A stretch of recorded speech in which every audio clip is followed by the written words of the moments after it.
अब वो सोच ले कि अपने कस्टमर से वो किस तरीके से बात करता है, किस तरीके से घुमा फिरा के तो बात नहीं करता है, कहीं इस तरीके से बात तो नहीं करता है कि वो आपके झांसे में आ जाए और उसको लगे कि हाँ यार ये सही बोल रहा है। कोई मोबाइल की रिपेयरिंग की दुकान वाला ऐसा तो नहीं है कि ओरिजिनल पार्ट्स के पैसे लेकर डुप्लीकेट पार्ट्स डालकर उसको दे देता हो और मोबाइल बना देता हो। मेरे भाइयों, इसी तरीके से कपड़ा बेचने वाला अपने फॉल्ट चीज को अंदर छिपा दे और बाहर से खूबसूरत जैकेट बेच रहा हो और अंदर से फॉल्ट मौजूद और कहे नहीं साहब अभी माल नया आया है, और वो जानते हुए भी उसको छिपा कर बेच रहा, धोखा दे रहा है। याद रखिए, शरीयत ने जानबूझकर इल्म होने के बावजूद अगर आप किसी को धोखा दे रहे हैं, शरीयत ने इस्लाम से खारिज माना है ऐसे आदमी को और कहा कि मन गश्शा फलैसा मिन्ना, जिसने किसी को धोखा दिया वो हम में से नहीं है। ये अल्लाह के नबी फरमा रहे हैं। कितने डॉक्टरों के बड़े बड़े हॉस्पिटल ऐसे हैं जहां बिल्कुल सरापा सर से पैरों तक बेईमानी चल रही है। हिंदू धर्म के अकीदे के मुताबिक डॉक्टर भगवान के बाद सबसे बड़ा दर्जा रखता है क्योंकि वो आपकी जान बचाता है।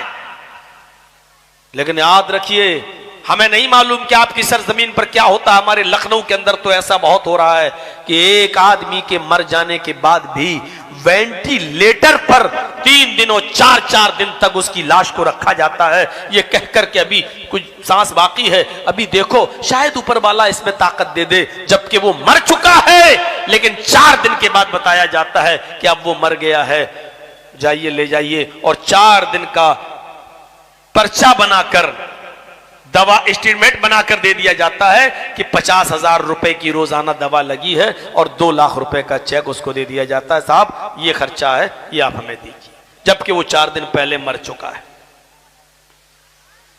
इंसानियत के साथ भी धोखा, मरीज के साथ भी धोखा। मेरे भाइयों, धोखा देने वाले के सिलसिले में साफ कहा मन गश्शा फलैसा मिन्ना, जिसने धोखा दिया वो हम में से नहीं। हम नजर डालें अपनी जिंदगी पर, नमाज पढ़ रहे हैं, दुकानों पर बैठे हुए हैं, नमाज पढ़ रहे हैं और दूध का बिजनेस कर रहे हैं और दूध में पानी मिलाकर बेच रहे हैं।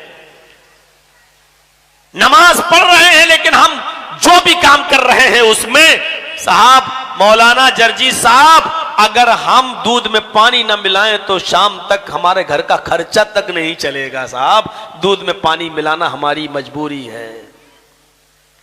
किसने कहा है आप रोजाना 1000 रुपया कमाइए? आप 100 रुपए कमाइए, लेकिन बरकत के हो, हलाल के हो। मौलाना साहब मेरी 3 बेटियां हैं, 4 बेटियां हैं, हमें इनकी शादी करना है।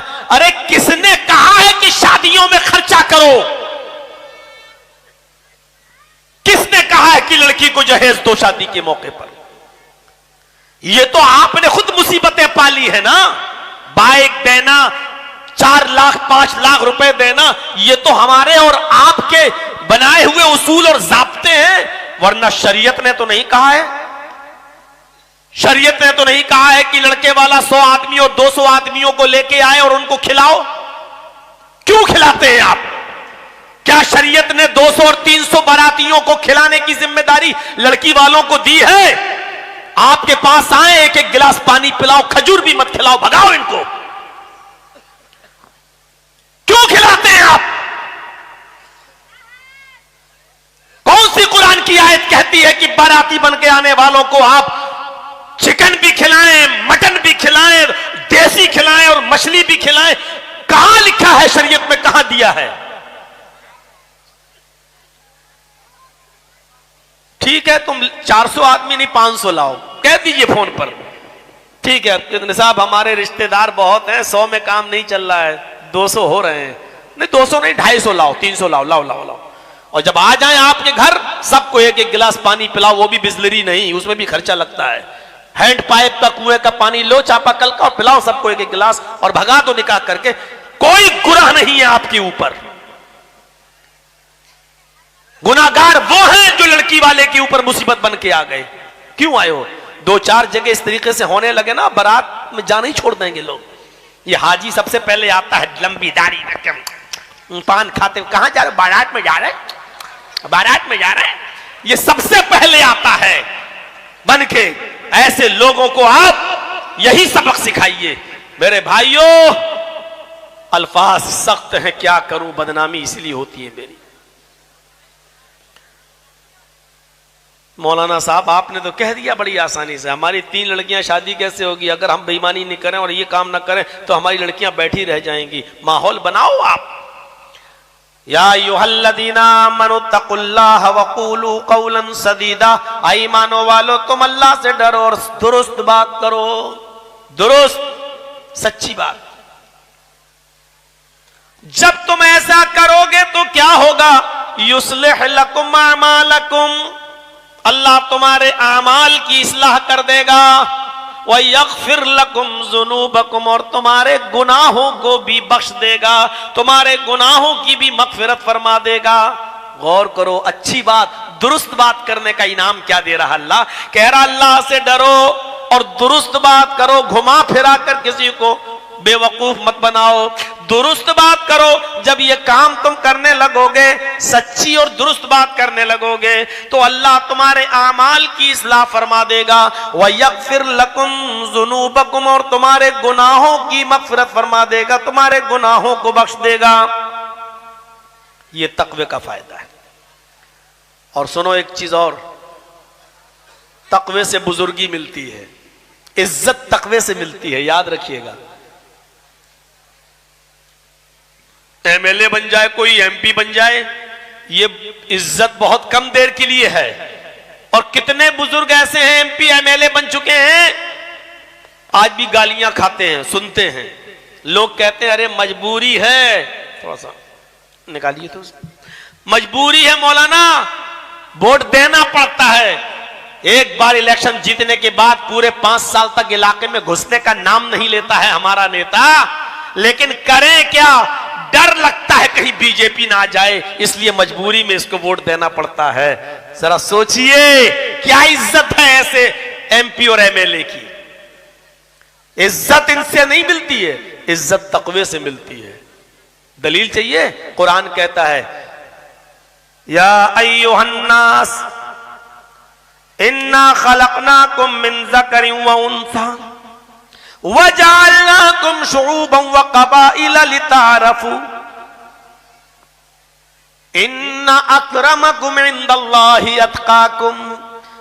हाय सारी दुनिया के इंसानों, हमने तुमको एक मर्द और एक औरत से पैदा किया है, यानी तुम्हारा बाप एक, तुम्हारी माँ एक, तुम आदम के बेटे और हव्वा के बेटे हो। आए लोगों, हमने तुम्हें एक मर्द और एक औरत से पैदा किया है। वजअलनाकुम शुऊबन व क़बाइल, हमने तुम्हारे शोबे और कबीले भी बना दिए हैं। तुम खान हो, तुम अंसारी हो, तुम पठान हो, तुम तुर्क हो, तुम शेर शाहबादी हो, तुम सूरजा, हमने तुम्हारे कौमें और कबीले भी बना दिए हैं। लेकिन कोई किसी से बड़ा नहीं है और कोई किसी से छोटा नहीं है, ऊंच नीच नहीं है, सब बराबर है। कोई ये ना कहे कि मैं इनसे बड़ा हूं, वो ये ना कहे कि मैं तुमसे बड़ा हूं। कोई किसी से बड़ा और छोटा नहीं है, सब बराबर है। बड़ा कौन है? वो भी अल्लाह की नजर में। ऊंचा कौन है?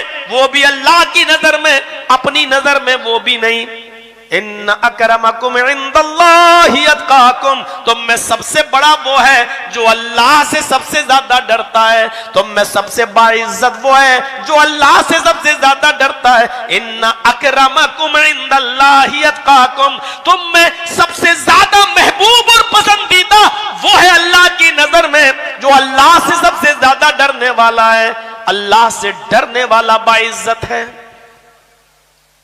तक़वे से इज्जत मिलती है। आप मुत्तकी बनकर तो देखिए, आप सिर्फ तक़वा अख्तियार कर लीजिए, फिर देखिए आपकी इज्जत।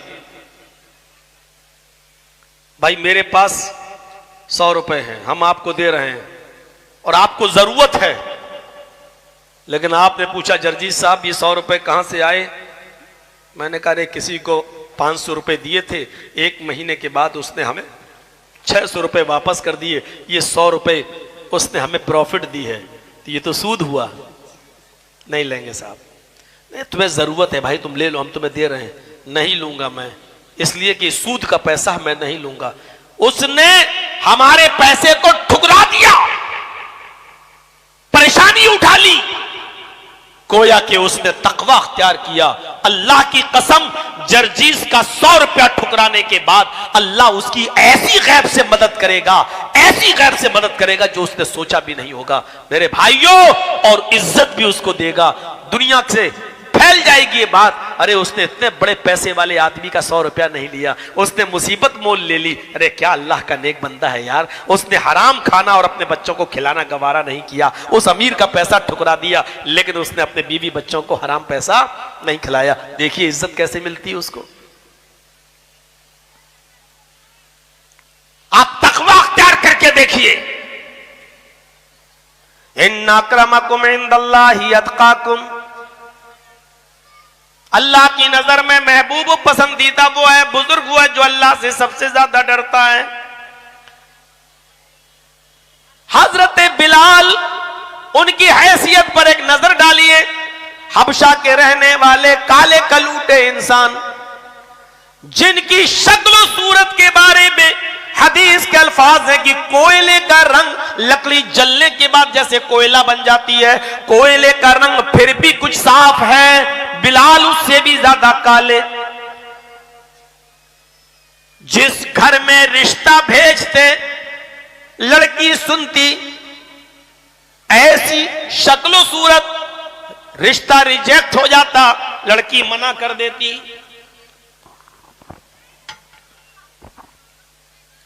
एक दिन अल्लाह के नबी के पास बैठे हुए, साहबा की महफिल लगी हुई है, और अल्लाह के नबी ने पूछा आइनल बिलाल, आइनल बिलाल, बिलाल कहां है, बिलाल कहां है। पीछे से आवाज आती है लब्बैक व सअदैक या रसूल अल्लाह, अय अल्लाह के नबी मैं यहां हूं। आपने कहा बिलाल मित्र आओ, अपने करीब बिठाया। आए बिलाल, मैंने जन्नत देखी, अल्लाह ने मुझे जन्नत दिखाई। जब मैं जन्नत देख रहा था तो मैंने जन्नत के अंदर तुम्हारे जूतों की आवाज सुनी। आए बिलाल, अल्लाह ने मुझे बता दिया कि मैं बिलाल को जन्नत देकर रहूंगा। आए बिलाल, ऐसा कौन सा नेक अमल करते हो, ऐसा कौन सा अच्छा काम करते हो जिसकी वजह से अल्लाह ने तुम्हें जन्नत दी। हजरत बिलाल कहते हैं अल्लाह के रसूल जो सब करते हैं वो मैं भी करता हूं। कहा नहीं, कुछ तो है। कहा अल्लाह के रसूल एक अमल ऐसा है जो मैं अपने जानने में करता हूं, लोगों का मुझे पता नहीं, हां किसी को करते हुए देखा नहीं। कहा क्या? कहा मेरा वुजू जब भी टूटता है तो मैं वुजू बना लेता हूं, मैं बगैर वुजू के नहीं रहता, मैं बगैर वुजू के नहीं रहता। जब भी पेशाब व पैखाना गया, जब भी मेरा वुजू टूटा, जब भी सोकर उठा, जब भी क़ज़ाए बशरियत के तकाजे से जब भी वुजू मेरा टूट जाए तो मैं फौरन वुजू बना लेता हूं, मैं वुजू को लेट नहीं करता। जैसी वुजू टूटा फौरन मैंने वुजू बना लिया, और वुजू बनाने के बाद फिर मैं 2 रकात, 4 रकात, 6 रकात, 8 रकात, जितनी अल्लाह मुझे तौफीक देता है मैं जरूर ये नफिल नमाज पढ़ता हूं। यानी मैं तहियतुल वुजू का एहतिमाम करता हूं। जैसे वुजू टूटता मैं वुजू बना लेता हूं, फिर वक्त की के पेशे नजर कभी 2 रकात, कभी 4, कभी 6, कभी 8 में जरूर पढ़ लेता हूं। फरमाया बिलाल बस यही वो नेक अमल है जिसने तुमको जन्नत में दाखिल करा दिया है, और अल्लाह ने मुझे पेशगी बता दिया कि मैं बिलाल को जन्नत देकर रहूंगा। तकवा वाली बात बताई, ये है अमल मेरा। अभी आप वहीं बैठे थे और बिलाल भी वहीं थे, उसी जगह पर वहां के बड़े बड़े सरदार आ गए और कहने लगे बिलाल तुम्हारी शादी नहीं हुई, तुम्हारा निकाह नहीं हुआ, अरे बिलाल मेरे घर चलो। सरदार आए, बिलाल मेरे घर चलो, चलो खजूर खा लो, पानी पी लो, ये खजूर और पानी मेरी बेटी लेकर आएगी। जैसी तुम्हारे सामने मेरी बेटी खजूर रखे, पानी रखे, मेरी बेटी को एक नजर देख लो, उसके चेहरे पे नजर डाल लो, खजूर और पानी रखते हुए उसकी हाथ की हथेलियां दिख जाएं तो उस पर एक नजर डाल लो। शरीयत ने इतनी ही इजाजत दी है, लड़के को निकाह के वक्त लड़की के चेहरे, एक बार लड़की का चेहरा और हाथ की हथेली देखने की। ये तो हमारी मां बहनों को सोचना चाहिए। जिस शरीयत ने शादी से पहले उस लड़के के लिए भी जिसके साथ तुम्हारा निकाह होने वाला है, चेहरे से ज्यादा और हाथ की हथेली से ज्यादा कोई चीज खोल कर दिखाने की इजाजत नहीं दी।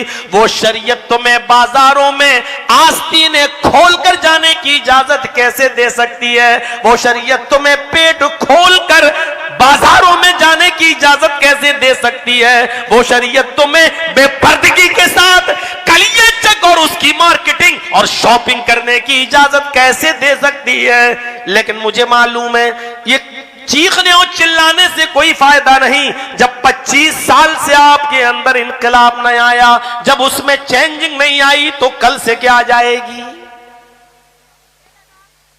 जिस लड़के के लिए तुम हलाल होने वाली हो, शादी होने वाली, जो देखने आ रहा है, उसको भी अगर जिद करें नहीं थोड़ा सा यहां तक दिखा दीजिए, मना कर दीजिए, नहीं है इजाजत, सिर्फ हाथ की हथेली और चेहरे के अलावा कोई और चीज, वो भी सिर्फ एक बार। जो शरीयत शादी के लिए एक बार सिर्फ चेहरा और हथेली देखने की इजाजत देती हो, वो शरीयत रात रात भर तुम्हें व्हाट्सएप पे चैटिंग करने की इजाजत कैसे दे सकती है? अरे उस लड़के के साथ भी नहीं जिसके साथ तुम्हारा रिश्ता तय हो चुका है। जब रिश्ता तय हो चुका उसके साथ भी जायज नहीं है, तो फिर गैर लड़कों के साथ और उनके साथ जिसका तुमसे कोई कांटेक्ट और ताल्लुक नहीं, उसके साथ चैटिंग की इजाजत और उसके साथ मैसेंजर पर गुफ्तगू की इजाजत वो शरीयत कैसे दे सकती है? कहने को तो बहुत कुछ कह दिया, अकल होगी तो समझ लोगे। मेरे भाइयों, मेरी मां और बहनों, सुनो। वही सरदार कहने लगे, मेरी बेटी को एक नजर देख लो। अरे बिलाल, अगर पसंद आ जाए तो मैं अपनी बेटी का निकाह तुम्हारे साथ करने को तैयार हूं। इज्जत किस बुनियाद पे मिली? अभी तक लड़कियां रिजेक्ट कर रही थी उनका रिश्ता, नहीं काम नहीं करेंगे, ऐसे हैं, शक्ल ऐसी, नहीं करेंगे। अब सरदार कह रहा है, मेरी बेटी को देख लो, पसंद आ जाए तो मैं अपना बेटी का रिश्ता तुम्हारे साथ कर दूंगा। दूसरा कहता है, आए बिलाल, इन्होंने पहले कह दिया है, इनकी बेटी देख लो, पसंद आ जाए तो ठीक, शादी कर लो, और अगर तुम्हें उनकी बेटी पसंद ना आए तो फिर यहां चले आना, मेरे घर के दरवाजे को दस्तक देना, मैं अपना दरवाजा खोलूंगा, एक नजर मेरी बेटी को देख लेना, अगर मेरी बेटी पसंद आ जाए तो मैं अपनी बेटी का निकाह तुम्हारे साथ करने को तैयार हूं। आए बिलाल, तुम्हारे इस तकवे से मैं मुतासिर हो गया हूं, तुम्हारी इस परहेजगारी से मुतासिर हो गया हूं। अगर तुम्हारे निकाह में मेरी बेटी चली गई तो वो भी अच्छे काम करने वाली होगी, वो भी अल्लाह से डरने वाली बन जाएगी, उसके अंदर भी तकवा पैदा हो जाएगा, और तुम्हारे नेक अमल को देखकर मेरी बेटी भी नेक अमल करके जन्नत पाने वाली हो जाएगी, और मुझे भी अल्लाह इसलिए जन्नत दे देगा क्योंकि मैंने एक मुत्तकी और परहेजगार और नेक आदमी को अपनी बेटी का हाथ दे दिया। तकवे से इज्जत मिलती है मेरे भाइयों, तकवे से बुजुर्गी मिलती है मेरे साथियों। कितना तकवा है, और तकवा एक दो चीज में नहीं होता है, बहुत सी चीजों में तकवा होता है। अभी तो मैं ये आयतें आपके सामने पढ़ रहा हूं, ये जो मैंने पढ़ी है, सोचिए, इन्ना अक्रमकुम इंदल्लाहि अत्काकुम, अल्लाह की नजर में बाइज्जत वो है, मुकर्रम वो है जो अल्लाह से सबसे ज्यादा डरने वाला है। तो अल्लाह से डर पैदा हो। आइए, जिनके घरों में रोजी रोटी की किल्लत है, कारोबार से नाकाम है, मौलवियों के चक्कर लगा रहे हैं कि मौलाना कोई ताबीज दे दो, हमारे घर में खैरो बरकत नहीं है, मौलाना साहब दुकान में कोई नक्श दे दो, हम लटका ले, हमारी दुकान में खैर व बरकत नहीं है। अरे खैर व बरकत आएगी तो कहां से आएगी? अल्लाह कहता खैर व बरकत तुम्हें आएगी तो तकवे से आएगी, परहेजगारी से आएगी। तुम्हारे अंदर तकवा ही नहीं है। वमन यत्तकिल्लाह यजअल लहू मखरजा व यरजुकहू मिन हैसु ला यहतसिब। अल्लाह फरमाता है अल्लाह से जो डरेगा हम उसके लिए निकलने का रास्ता बना देंगे। वमन यत्तकिल्लाह यजअल लहू मखरजा, जो अल्लाह से डरेगा अल्लाह उसके लिए निकलने का रास्ता बना देगा। अल्लाह उसके लिए कोई सूरत पैदा कर देगा। चारों तरफ से जब आपका दिमाग काम ना करे क्या हो, लेकिन अल्लाह से डरोगे तो अल्लाह तुम्हारे लिए कोई सूरत निकाल देगा, कोई शक्ल पैदा कर देगा, निकलने का रास्ता बना देगा। और फिर दूसरी चीज वयरजुकहू मिन हैसु ला यहतसिब, और ऐसी जगह से वो तुम्हें रोजी देगा। वयरजुकहू मिन हैसु ला यहतसिब, और ऐसी जगह से वो उसको रोजी देगा, रिस्क देगा जहां उसका वहमो गुमान भी नहीं होगा, जहां उसने सोचा भी नहीं होगा। ऐसी जगह से रोजी मिलेगी। किसको मिलेगी? जो अल्लाह से डरेगा। क्यों आप किसी चीज के चक्कर में पड़ रहे हैं? मौलाना साहब कारोबार बहुत नाकाम चल रहा है, कोई ताबीज नहीं। मौलवी क्या तुम्हें ताबीज देगा? वो बेचारा 5,000 रुपए महीने पे खुद पढ़ाता है, वो खुद दूसरों से कहता फिरता है कि हमारे बच्चों की फीस जमा नहीं हो पाई है, साहब दे दीजिए, कुछ दे दीजिए। वो मौलवी तुम्हें क्या ताबीज देगा जो अपना पान भी पान की दुकान पे जाकर अपने पैसों से ना खा सकता हो और दूसरों से कहता हो कि साहब मुझे पान खिला दो? वो तुम्हें तुम्हारे घर में खैर व बरकत की ताबीज देगा? नहीं। अल्लाह कह रहा रोजी रोटी तो हम तुम्हें देंगे, लेकिन उसके लिए डरो। वमन यत्तकिल्लाह, जो अल्लाह से डरेगा यजअल लहू मखरजा, अल्लाह उसके लिए रास्ता निकालेगा। वयरजुकहू मिन हैसु ला यहतसिब, और ऐसी जगह से उसको रोजी देगा जहां से उसने सोचा भी नहीं होगा।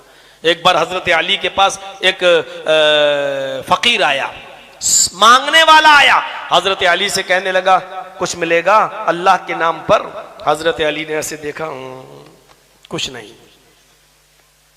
हजरत हसन से कहा अपने बेटे से जाओ फातिमा के पास, अपनी माँ के पास, और उनसे कहना कि कुछ हो तो दे दो। हजरत फातिमा ने हजरत हसन से कहा बेटा अपने बाप से कहना कि 6 दिरहम है, उसके अलावा घर में कुछ नहीं, और अगर ये मैंने दे दिए तो अभी पूरा महीना बाकी है, घर में गुजर बसर कैसे चलेगी, राशन कैसे आएगा, खाना पीना पूरा महीना बाकी है। हजरत हसन ने कहा अब्बू अम्मी ने ऐसा ऐसा कहा है, अगर वो 6 दिरहम दे देंगी तो पूरे महीने का राशन क्या होगा, खर्चा कैसे चलेगा? हजरत अली ने कहा अपनी अम्मी से कहना कि वो 6 दिरहम दे दो, रोजी देने का वादा अल्लाह ने किया है वो देगा, ये 6 दिरहम तुम हमको दे दो। बेटा गया, हजरत हसन ने कहा अम्मी अब्बू कह रहे हैं वो 6 दिरहम दे दो, रोजी देने का वादा अल्लाह ने किया वो देगा। अम्मी ने निकाला 6 दिरहम, लो बेटा ले जाओ, तुम्हारे बाप ने मांगा है तो ले जाओ। 6 दिरहम दे दिए, 6 दिरहम दे दिए, और हजरत अली ने वो 6 दिरहम उस मांगने वाले को दे दिए। एक तो यह है कि मेरे पास 1000 रुपए मौजूद हो और हम 100 रुपए मदरसे को दे दें तो ये कोई कमाल की बात नहीं है। एक यह है कि मेरे घर में पूरा का पूरा 1000 रुपया ही है और हमें मालूम है कि 15 दिन 20 दिन तक अभी हमारे पास कहीं से कोई पैसा नहीं आएगा, घर का गुजर बसर कैसे चलेगा। ऐसे मौके पर पूरा 1000 रुपया मदरसे को दे देना, मेरे भाइयों दोनों में फर्क है। एक तो यह कि 1000 रुपया है उसमें से 100 दे दिया, एक यह कि 1 ही 1000 है, इसी से हमें 1 महीने खर्चा चलाना है और हमने 1000 पूरा का पूरा दे दिया। दोनों को समझने की कोशिश कीजिए। हजरत अली ने 6 दिरहम दे, 6 दिरहम की हैसियत क्या है ये बस सोचो, 6 दिरहम ही पूरे महीने के लिए रखे हुए थे, इसलिए 6 दिरहम की अहमियत को समझो। आप 6 दिरहम की अहमियत को समझो।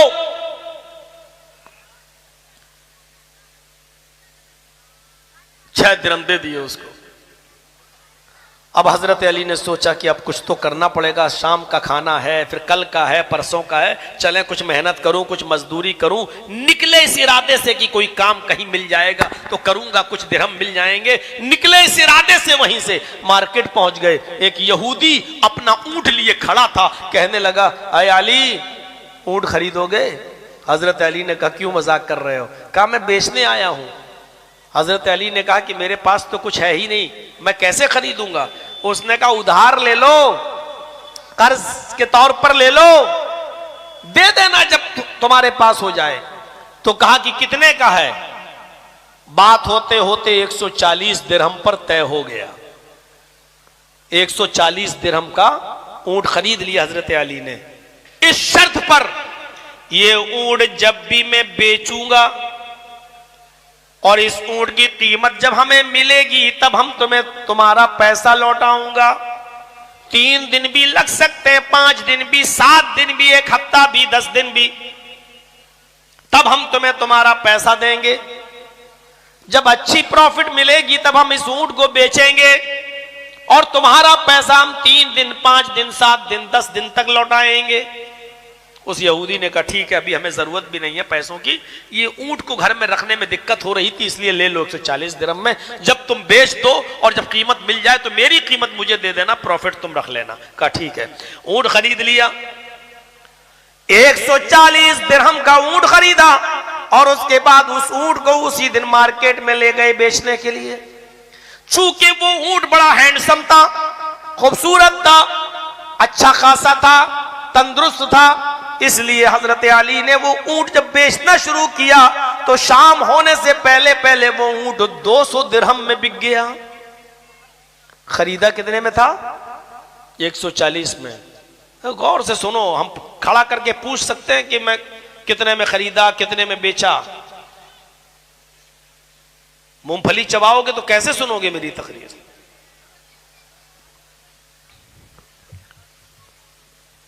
हमारी नजरें सब तरफ रहती हैं।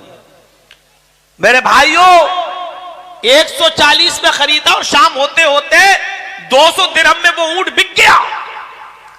अब हजरत अली 200 दिरहम लेके चले तो पहले अपने घर नहीं गए। भाई पैसा मिल गया, दिरहम मिल गया तो पहले उस यहूदी को दे दूं।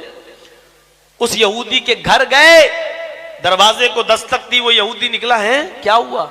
अरे अली, अभी तो आपने लिया था ऊंट और इतनी जल्दी? कहा कि आपका पैसा, आपका माल, 140 दिरहम उसको दे दिया। कहा आज ही बिक गया? कहां बेच दिया? 140 उसको दिया, अब कितना बचा? 60। घर गए, हजरत फातिमा ने दरवाजा खोला, पूछा घर में कुछ बना है खाना? कहा नहीं। कहा क्यों? कहा कुछ था ही नहीं घर में, क्या बनेगा? 6 दिरहम थे, वो आपको दे दिए। 60 दिरहम निकाल के रख दिए। लो ए फातिमा, लो।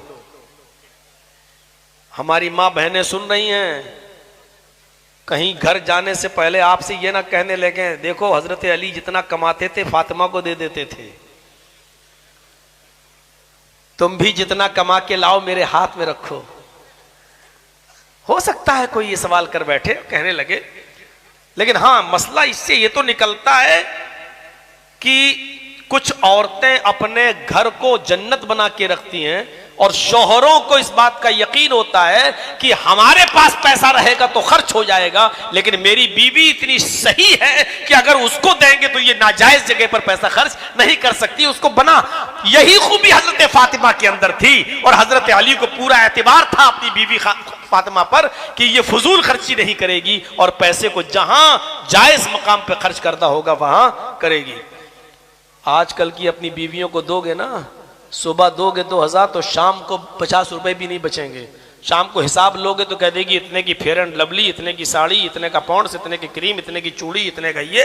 इतने दिन के बाद होती है, सारा हिसाब किताब जोड़ के तुम्हारे पास रख देंगे और आप कहोगे अच्छा इतनी महंगी लेके आई हो? हाँ, हम थे तो सस्ती मिल गई, तुम्हें तो लोग ठग लेते। यकीन मानिए औरतें यही समझती हैं कि मैं बहुत सस्ती खरीद के लाई हूं। उनको यह नहीं मालूम कि तुम्हें इतना महंगा बताया जाता है कि कम होते होते तुम इतने पे आ ही जाओगी, इतने में दे ही दिया जाएगा। उनको यह नहीं, मैंने कहा ना दुरुस्त बात नहीं हो रही। जो बिजनेस कर रहे हैं ना, अगर जर्जीत साहब कोई कपड़ा खरीदने जाएंगे वो होगा 800 का, 800 में उसको जहन है, उसको 800 में दे देगा एक जैकेट। जर्जीत साहब को बताएगा 1000 रुपये, हम कम करते करते 800 में, हाँ ठीक है फाइनल। कोई औरत लेने जाएगी तो उसको बताएगा 2000 का। अब 2000 का बताएगा तो सीधे वो आधा लगाएगी, 1000 ले लो, दे दो। और फिर वो 1000 लेके में आएगी और वो समझेगी हमने 2000 की चीज 1000 में ले ली। वो फिर भी यही कहेगी हम सस्ते में लेके आए हैं। दुकानदारों ने भी यही चीज उसूल बना लिया है। औरत लेने आएगी तो उसको डबल ट्रिपल कीमत बताओ, क्यों? उसके का दिमागी कितना होता है, इतना कम कराएगी, इतना कम कराएगी, इतने में दे देंगे, ये होता है। तो मेरे भाइयों, हजरत अली को पूरा भरोसा था हजरत फातिमा पर, तो हजरत अली रजी अल्लाह तआला अन्हु ने हजरत फातिमा को दे दिया, लो 60 दिरहम। हजरत फातिमा कहती है मैंने तो 6 दिए थे, 60 कहां से आए? पता चला कि औरतें भी अपने शोहरों से हिसाब लेती थी, कहीं हराम कमा के तो नहीं लाए, कहीं नाजायज माल लेके तो नहीं आए, हमने तो 6 दिया था, इतनी जल्दी 60 कैसे आ गया? अरे अली मुझे बताओ इतनी जल्दी 60 कैसे आ गया? अगर कहीं लफ्जिश निकली ये पैसा तुम्हें दे दूंगी, लेकिन हम अपने बच्चों को इसमें से कुछ नहीं खिलाएंगे। तसव्वुर करिए तकवा क्या चीज थी। हजरत अली ने कहा कि मैंने उसको अल्लाह की राह में सदका कर दिया था, फिर मैंने एक ऊंट खरीदा उधार, 140 में मिला, फिर उसी ऊंट को मैंने 200 दिरहम में बेच दिया। आए मेरी बीवी, मेरे पास कोई हराम का माल नहीं है। अल्लाह ने फरमाया जो 1 रुपया 1 दिरहम मेरी राह में सदका करोगे हम 10 दिरहम का सवाब देंगे। हमने 6 दिरहम सदका किया, अल्लाह ने हमारे उस सदके में बरकत रख के हमें 60 दिरहम दे दिया है, 6 का 10 गुना दे दिया है। आए फातिमा, अल्लाह की हमारा सवाब मौजूद है, नहीं सदके का सवाब तो हमें मिलेगा ही। ये तो अल्लाह ने हमें खैर बरकत के तौर पर 6 का 60 दे दिया है, लो इसको खर्च करो, ये तुम्हारे पास मैं यकीन दिलाता हूं कि नाजायज कमाई नहीं है। अब कुरान की उस आयत को फिट बिठाइए, वमन यत्तकिल्लाह यजअल लहू मखरजा व यरज़ुक़हु मिन हैसु ला यहतसिब। अल्लाह से जो डरेगा अल्लाह उसके लिए निकलने का रास्ता बना देगा। व यरज़ुक़हु मिन हैसु ला यहतसिब, और उसको ऐसी जगह से रोजी देगा, ऐसी जगह से रिज़्क देगा जहां बंदे का वहमो गुमान भी नहीं हुआ होगा, उसको पता भी नहीं होगा, उसने सोचा भी नहीं होगा। हजरत अली ने जब 6 दिरहम को सदका किया, खैरात किया, अल्लाह का खौफ था, दे दिया। मेरे भाइयों, हजरत अली को क्या मालूम था कि इन 6 दे रहे हमको 60 मिल जाएगा और इस रास्ते से हमको मिल जाएगा। तो यही खौफ, यही तकवा हमारे अंदर आना चाहिए। आप अल्लाह पर तवक्कुल करके देखिए, फिर देखिए अल्लाह कैसे गैब से रास्ते निकालता है और कैसे हमारी मदद फरमाता है। मेरे भाइयों, ये कुरान की चंद आयतें जो मैंने आपके सामने पढ़कर सुनाई हैं, अभी तक तो आयतों पर ही चल रहा हूं, और मैंने बताया कि ये देखिए, ये देखिए। अब आप यहां से अंदाजा लगाइए कि तकवे से बुजुर्गी मिलती है, तकवे से हमारे आमाल की इस्लाह होती है और हमारे गुनाहों की मग़फ़िरत होती है। तकवे से अल्लाह रब्बुल आलमीन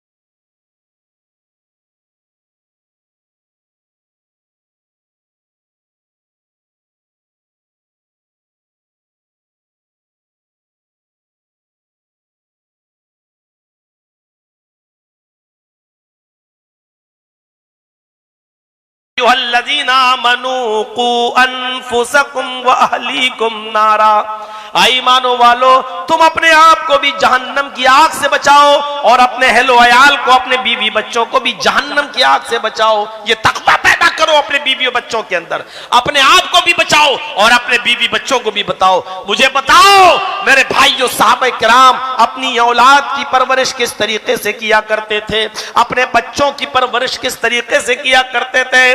उनको हराम लुकमा नहीं खिलाया करते थे, जबकि अरब के अंदर माहौल ये था मोहम्मद रसूलुल्लाह के नबी बनने से पहले कि उनके घर में जब कोई बच्चा पैदा होता था तो सबसे पहले उस बच्चे के हलक में शराब का कतरा डाला जाता था और फख्र किया जाता था कि मैंने अपने बच्चे को शराब पिलाई है, यानी मैंने अपने बच्चे को गर्व करते थे कि मैंने शराब का कतरा सबसे पहले डाला है।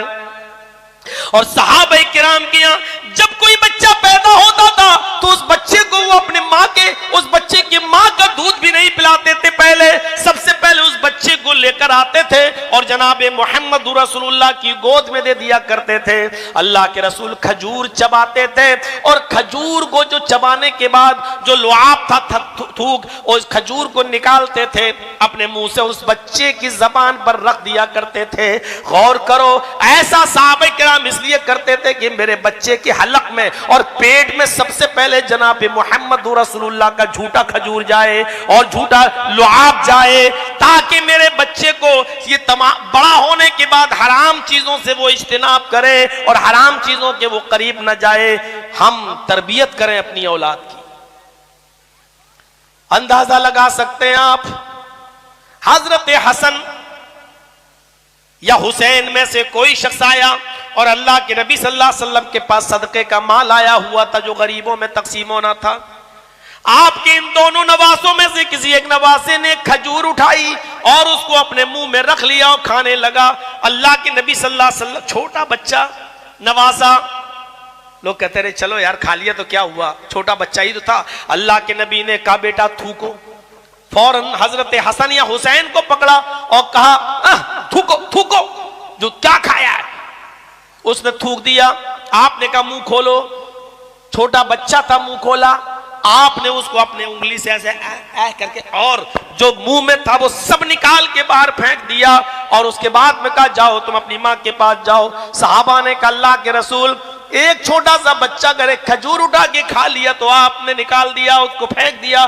फरमाया ये आले रसूल के लिए जायज नहीं है, सदके का माल हमारे अहले बैत पर हराम है। हम अपने घर वालों के लिए सदके के माल को नाजायज समझते हैं। हम हसन को ये माल कैसे खिला दें जो तमाम दूसरे गरीब मुसलमानों की अमानत हो, वो मेरा छोटा नवासा कैसे खा सकता है। मेरे भाइयों, इस तरीके से तरबियत होती थी औलाद की, इस तरीके से बचपने से उभारा जाता था ताकि इस तरीके की रोजी रोटी न जाने पाए हलक के नीचे।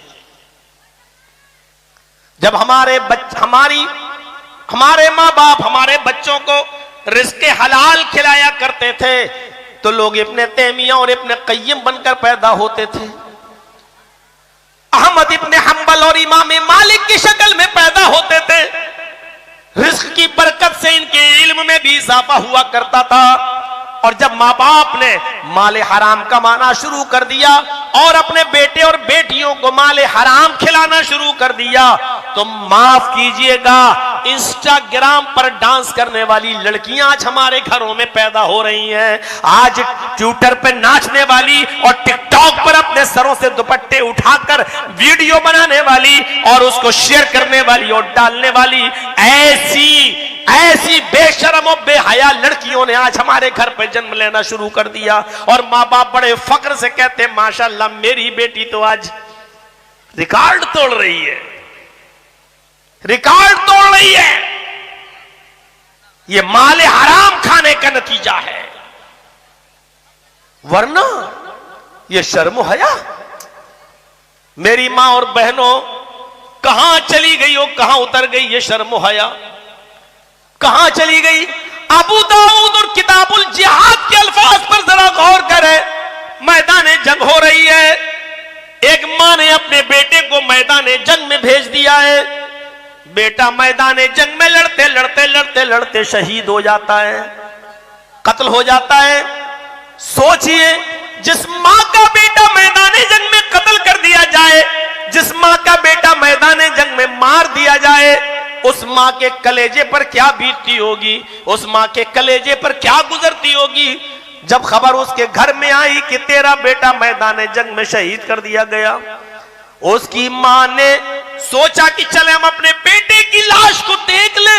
जब सुनती है कि मेरा बेटा मैदान जंग में शहीद हो गया तो आंखों में आंसू नहीं आए, हाँ गम जरूर हुआ, लेकिन उसने नजरें आसमान पे डाली।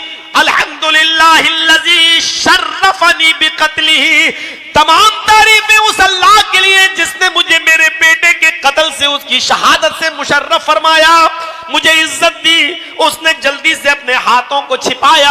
हम कह सकते हैं अपने मौजूदा टाइम के लिहाज से उसने हाथों में ग्लव्स पहने, पैरों में सॉक्स पहने, चादर ली और अपने चेहरे को छिपाया और पूरे जिस्म पर अपनी चादर को लपेटा। सिर्फ एक आंख उसकी खुली हुई थी और दूसरी आंख उसकी ढकी हुई थी।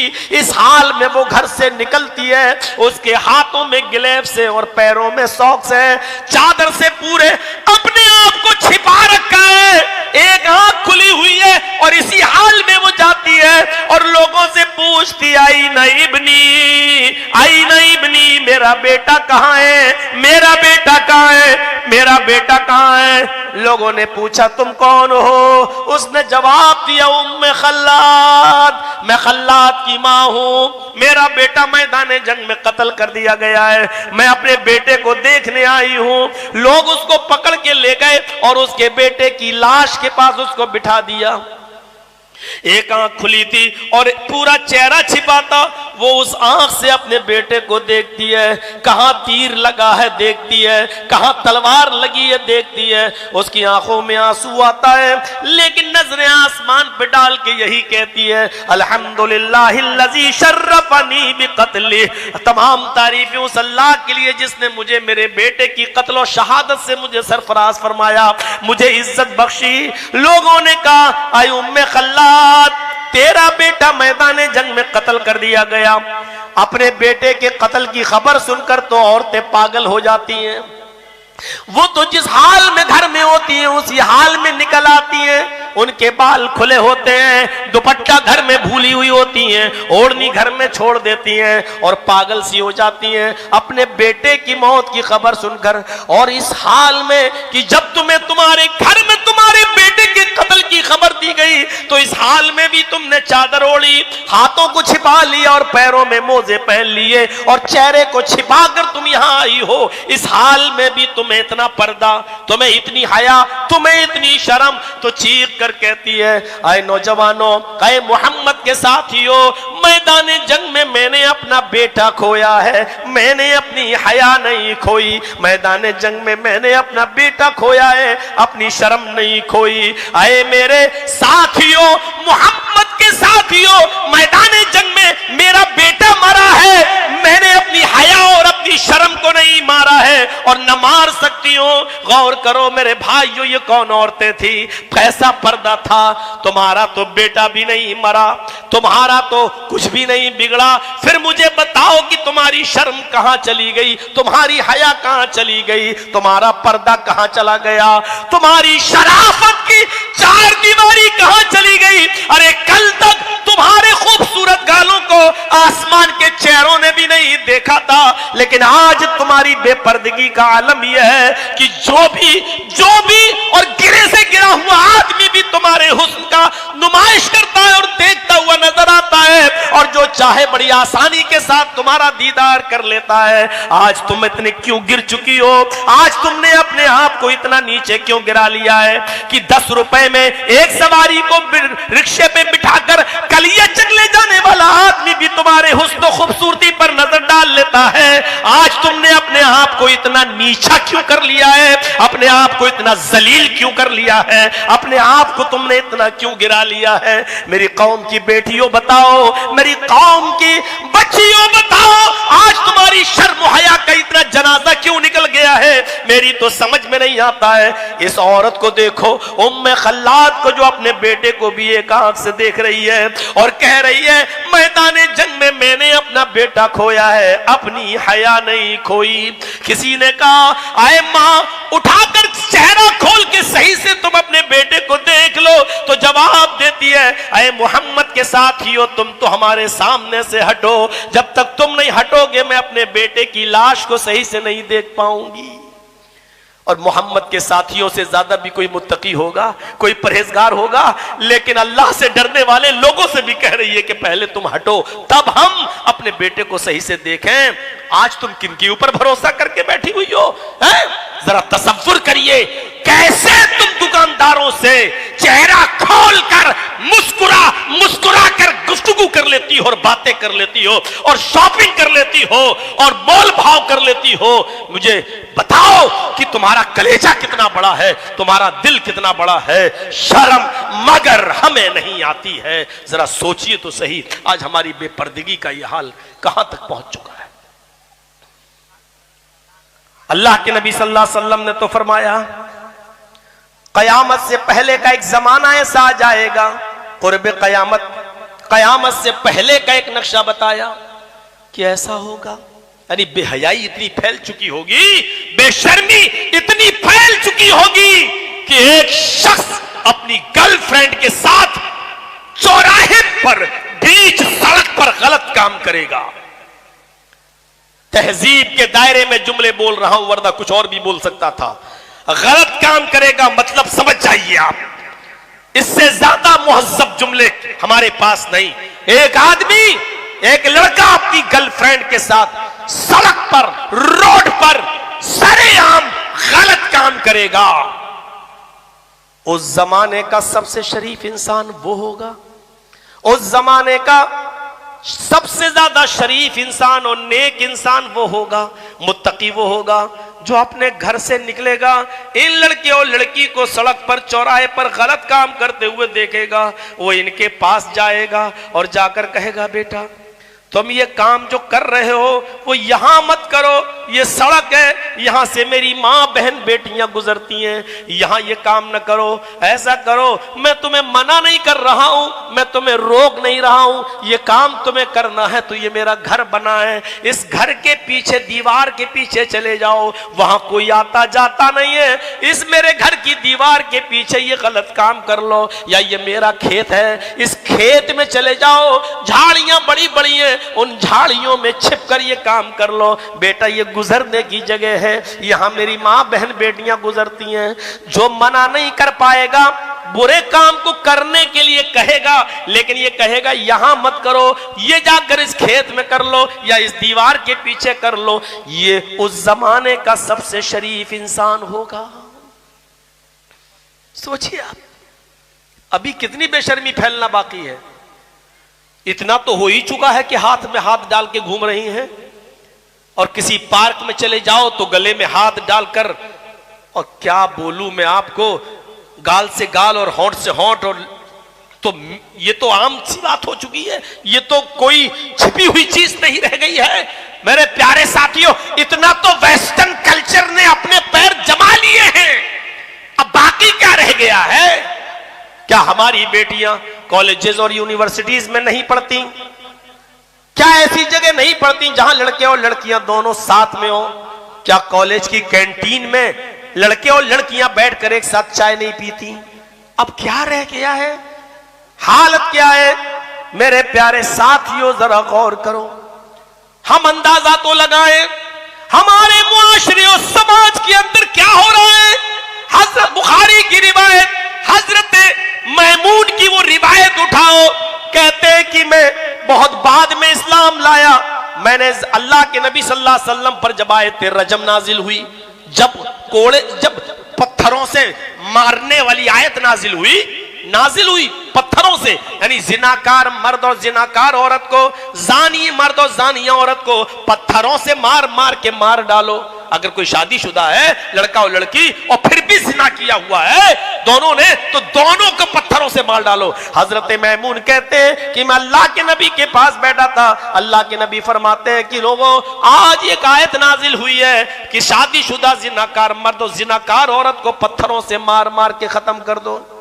हजरत मैमून कहते हैं कि मैंने जब ये सुना तो मैंने कहा अल्लाह के रसूल, आज से 20-25 साल पहले ये मंजर मैंने अपनी आंखों से देखा है। कहा क्या? कहा मैंने एक मंजर देखा है कि एक बंदर और एक बंदरिया लेटे हुए थे अपने पास, अचानक एक दूसरा बंदर आया, तो कनखी मारी उस बंदर ने। ये बंदरिया उसकी थी जिसके साथ वो लेटी हुई थी। एक दूसरा बंदर आया, हंसिए नहीं, ये मुआशरे में बुराई फैली हुई है। एक दूसरा बंदर आया और उसने कनखी मारी आंख से, मतलब बंदरिया से कहा। बंदरिया ने देखा हाँ सो रहा है उसका बंदर, वो बंदरिया वहां से भागी और उस बंदर के साथ जो दूसरा बंदर था उसके साथ उसने गलत काम किया और आकर फिर लेट गई अपने बंदर के पास। बंदर जब उठा तो उसने पसीने की वो बंदर समझ गया कि मेरी बंदरिया कहीं हथौड़ा मार के आ गई है, कहीं काम लगा के चली आई है। वो बंदर चीखा, उस बंदर की आवाज सुनकर बहुत से बंदर आ गए और वो बंदर अपनी भाषा में ख ख कर कर करके उस सारे बंदरों से इशारा करने लगा। ये सबने सूंघी उसकी बदबू, तो उस बंदरिया ने एतराफ किया। अब उस बंदर को पकड़ के लाया गया जिसने उसके साथ गलत काम किया। आमर इब्ने मैमून कहते हैं कि मैंने जब इस मंजर को देखा कि वो बंदर पकड़ के लाया गया तो सारे बंदर पत्थर इकट्ठा किए और उन बंदरों ने उस बंदर को जिसने उसके साथ जिना किया था, सारे बंदरों ने मिलकर उस पत्थर से उस बंदर को मारा जिसने उसकी बंदरिया के साथ गलत काम किया, और बंदरिया को भी मारा। बंदर और बंदरिया दोनों को मार डाला, दोनों को पत्थरों से मार मार के खत्म कर दिया। और उन दोनों ने गड्ढा खोदा, बंदरों ने, और गड्ढा खोदकर बंदर और बंदरिया दोनों की लाश को उसके अंदर डाल दिया और फिर अपने हाथों से मिट्टी देने लगे। आय अल्लाह के रसूल, ये मंजर मैंने इस्लाम लाने से पहले बंदर और बंदरियों को देखा है, यानी बंदर और बंदरिया भी अपने समाज के अंदर जिना को पसंद नहीं करते हैं, जिनाकारी और बदचल्ली को पसंद नहीं करते हैं। अल्लाह के नबी ने अमर इब्ने मैमून का हाथ पकड़ा और उठाया और उठाकर कहा, साहबियों सुनो, ये मैमून क्या अमर इब्ने मैमून क्या कह रहे हैं? अरे सुनो, ये क्या कह रहे हैं? अरे देखो, आज अल्लाह ने यह आयत हमारे लिए नाजिल की है। बंदरों को भी पसंद नहीं है कि जिनाकार मर्द और जिनाकार बंदर और जिनाकार बंदरिया हमारे समाज में जिंदा रहे। बंदर भी जिनाकार बंदरों को, बंदर मिलकर बंदर जिनाकार बंदर को मार डालते हैं और बंदरिया को भी मार डालते हैं। देखो हमारे अपने मैमून से सुनो मेरे प्यारे साथियों, बुखारी के अंदर ये रिवायत मौजूद है, वो बुखारी जो कुरान के बाद सबसे सही किताब, अस्सहुल कुतुबी बाद किताबिल्लाह, अल्लाह के बाद जिसको सबसे बड़ा कुरान के बाद दर्जा मिला है। आप अंदाजा लगाओ कि उसमें ये बताया गया है कि बेशर्मी और बेहयाई बंदरों में भी, जानवरों में भी पसंद नहीं है। आए महलदार पाड़ा के लोगों, यहां से पूरे बंगाल और यूट्यूब के जरिए पूरे दुनिया में यह मैसेज जाना चाहिए कि जब जानवरों के अंदर बदचलन बंदर और बंदरियों को जिंदा रहने का अधिकार नहीं है, तो ऐसे समाज में इन जिनाकार लड़कों और लड़कियों को रहने का अधिकार कैसे दे दिया जाए? ये खुले हुए सांड कभी किसी के ऊपर भी हमला कर सकते हैं और किसी की इज्जत व आबरू से खेल सकते हैं। इसलिए ऐसे लोगों, इसीलिए शरीयत ने गैर शादीशुदा आदमी को, जिसकी शादी नहीं हुई है, गैर शादीशुदा लड़का लड़की, शरीयत ने कहा कि अगर इनसे जिना हो जाए तो इनको पत्थरों से नहीं मारा जाएगा, 100 कोड़े लगाओ और लड़के को 1 साल के लिए शहर से निकाल दो, अपने इलाके से दूर कर दो। ये उसकी सजा है। जरा आप अंदाजा लगाइए कि शहर से निकालने की सजा क्यों है? क्योंकि जब शहर में रहेगा तो जब तक वो रहेगा वो लड़की बदनाम होती रहेगी। अच्छा यही जा रहा था, इसी को कोड़े पड़े थे, अच्छा इसी ने फला की लड़की के साथ गलत काम किया था, इसलिए इसको भुलाने के लिए उस लड़के को शहर से निकाल दो, पहले तो 100 कोड़े मारो। अरब के अंदर तो 100 कोड़े जब मारे जाते थे तो बचता ही नहीं था कोई। वो चमड़े का कोड़ा होता था, चमड़े का। ये ऐसा कोड़ा थोड़ी होता था कैसे मारो कुछ लगे ही नहीं। और पीठ खोलकर, लुंगी पहनाकर पीठ पर चमड़े का कोड़ा मारा जाता था और पूरी पूरी ताकत से मारा जाता था। और 100 कोड़े मारने के लिए 10 आदमी तय होते थे। एक आएगा वो 10 मारेगा, अब तुम थक गए, हटो, अब तुम जोर से नहीं मार पाओगे, चलिए हटिए, 10 मारने के बाद दूसरा आता था, वो पूरी ताकत से फिर 10 कोड़े मारता था। हटो, अब तुम थक गए, अब तीसरा आएगा, फिर तीसरा 10 कोड़े मारता था, अब हट गए। अंदाजा लगाइए, एक जिसको हम मामूली काम समझते हैं, एक फैशन बना लिया है ज़िनाकारी और मक्कारी को। गौर करो, 100 कोड़े, वो भी 10 आदमी मिलकर 10-10 मारेंगे, तब जाकर पूरी ताकत के साथ। और चमड़े का कोड़ा, सोचिए, लहूलुहान जिस्म, पूरी की पूरी पीठ से खून बह रहा है। कितनी जगह टाके लगाओगे, कितनी जगह सर्जरी करोगे, कितनी जगह मरहम पट्टी बांधोगे। इसलिए बहुत से लोग तो 100 कोड़े लगने से पहले ही मर जाते हैं, और बहुत से लोग अगर बच गए तो मेरे भाइयों फिर जिंदगी भर कमर उनकी ऐसी नहीं रहती थी कि बिस्तर से उठ सकें और चल सकें और चलने के लायक हो जाएं। आप किसी की बहन बेटी पर इस तरीके से आसानी के साथ आप हाथ धोएंगे, नहीं चलेगा शरीयत के अंदर बहुत। और यही हाल लड़कियों का भी है। मेरे भाइयों, आज के समाज के अंदर जो आजादी दे रखी है मोबाइलों की, इसने माहौल को इतना खराब कर दिया है, इतना खराब कर दिया है कि आज ये सारी चीजें हमें मामूली नजर आती हैं। एक लड़का लड़की से बात करते हुए चले जा रहा है, ये मामूली आज बात समझ रखी है। जलसों में मैंने सुना है, बंगाल के जलसों में, साहब हमसे कह रहा है लड़का, मौलाना साहब चाय पीजिए, मैं आ रहा हूं। कहां जा रहे हैं? साहब साली को लेने जा रहा हूं, बार बार फोन कर रही है, वो भी जलसा सुनने आएगी। तू कौन होता है साली को लाने वाला? बेगैरत, किसने मुंह से कह रहा है कि मैं साली को लेने जा रहा हूं? एक बहनोई होता कौन है अपनी साली को अपनी मोटरसाइकिल पर लेकर अकेले बैठकर लाने वाला, वो भी दीनी जलसों के अंदर? होता कौन है उसको स्कूल में छोड़ने वाला? ये तेरे बाप की शरीयत नहीं है। मौलवी जर्जीस बोलेगा, सुनना पड़ेगा तुम्हें, नहीं तुम्हारे बाप को भी सुनना पड़ेगा, क्योंकि ये शरीयत फातिमा के बाप की है, तुम्हारे बाप की नहीं है। कोई भी बहनोई अपनी साली को अपनी मोटरसाइकिल पर अगर बिठालकर जलसे में लाता है, ये हराम काम है। स्कूल छोड़ने जाता है, हराम काम है। अगर उसकी बीवी भी इजाजत देती है, तब भी बीवी की इजाजत के बावजूद कोई हराम काम हलाल नहीं हो जाएगा। अपनी बीवी की मौजूदगी में साली के साथ खाना नहीं खा सकते हो, तो बीवी की गैर मौजूदगी में स्कूल छोड़ने जाओगे, बीवी की गैर मौजूदगी में कलियाचक घुमाओगे, बीवी की गैर मौजूदगी में मालदा ले जाओगे, बीवी की गैर मौजूदगी में लखनऊ और आगरा ताजमहल घुमाने जाओगे। जब बीवी की मौजूदगी में अपनी साली के साथ खाना नहीं खा सकते हो, तो बीवी की गैर मौजूदगी में जाओगे। और कोई देवर भी अपनी भाभी को नहीं ला सकता। होते कौन हो तुम? भाभी है, भाभी है तो भाई की बीवी है, भाई लेके जा। तुम कौन होते हो अपनी भाभी को अपनी मोटरसाइकिल पे बिठाने वाले? तुम कौन होते हो उसको मायके से लेके आने वाले? तुम कौन होते हो उसको मायके छोड़ने वाले? सब भाई ने इजाजत दे दी थी, भाई ने कहा था भाभी को छोड़ दो। तो ये भाई के बाप का दीन नहीं है, ये फातिमा के बाप का दीन है। मेरे प्यारे साथियों, नोट करिएगा ये तमाम मसाइल, ये सुलगते हुए मसले हैं मुआशरे में। इन तमाम चीजों पर गौर होना चाहिए। समाज, आज मैंने जुमे के खुतबे में कहा था ना शादी के बारे में, ये समाज की जिम्मेदारी है। वान की हुलायामा मिनकुम, तुम में से जो गैर शादीशुदा है उनका निकाह करा दो, चाहे वो लड़के हो या लड़कियां। ये समाज की जिम्मेदारी है। मैंने जुमे में कहा था, फिर दोहरा दूं, क्योंकि जुमे के खुतबे में बहुत से लोग नहीं गए होंगे। मेरे भाइयों, समाज की जिम्मेदारी है। तकवे का मायार यह है कि जैसे ही लड़का और लड़की बालिग हो, उनका निकाह करा दिया जाए। 25-25, 30-30 साल तक बिठाए हुए हैं। इन लोगों से समाज के लोगों को डरना चाहिए।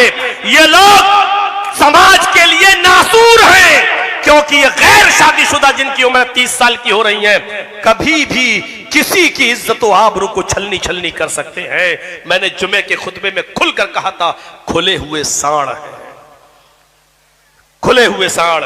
मैं फिर इस जुमले को दोहरा रहा हूं, रब्बे काबा की कसम माफी नहीं मांगूंगा, क्योंकि मैंने जो जुमला बोला है वो बिल्कुल सटीक जुमला बोला है। खुले हुए सांडों से अपनी गायों को बचा कर रखिए। और लड़कियां भी अगर गैर शादीशुदा हैं, ज्यादा उम्र की हो चुकी हैं, 20, 25, 30 साल की बैठी, उनकी भी शादी करा दो, क्योंकि लड़कियां ही आगे बढ़ती हैं गलत काम करने में। जब तक लड़की ना चाहे, गलत काम हो ही नहीं सकता। जब तक लड़की आमादा ना हो जिना हो ही नहीं सकता। जब तक लड़की अपने घर से न जाए कोई होटल में बुकिंग हो ही नहीं सकती है। जब तक लड़की न चाहे जिना हो ही नहीं सकता है। इसलिए जिनाकारी और बदचलनी के मामले में लड़की लड़के से ज्यादा खतरनाक होती है और इसीलिए शरीयत ने और कुरान ने लड़की का नाम पहले लिया, अज़्ज़ानियतु वज़्ज़ानी फजलिदू कुल्ला वाहिदिन मिनहुमा मियता जल्दा। जिना करने वाली लड़की और जिना करने वाला लड़का दोनों को 100 कोड़े मारो। पहले लड़की का नाम लिया, बाद में लड़के का नाम। इसलिए लड़कियां अगर 25-30 साल की बैठी हैं उनकी जल्दी से शादी कराइए। ये समाज की जिम्मेदारी है, ये पूरे मुआशरे की जिम्मेदारी है। अगर चाहते हो कि तकवा और परहेजगारी बनी रहे। मेरे अल्फाज थोड़े सख्त जरूर हैं लेकिन समझ लेना कि ऑपरेशन की जरूरत थी, मैंने ऑपरेशन कर दिया होम्योपैथिक दवा से। अब ये मर्ज जाने वाला नहीं था, इसलिए बस।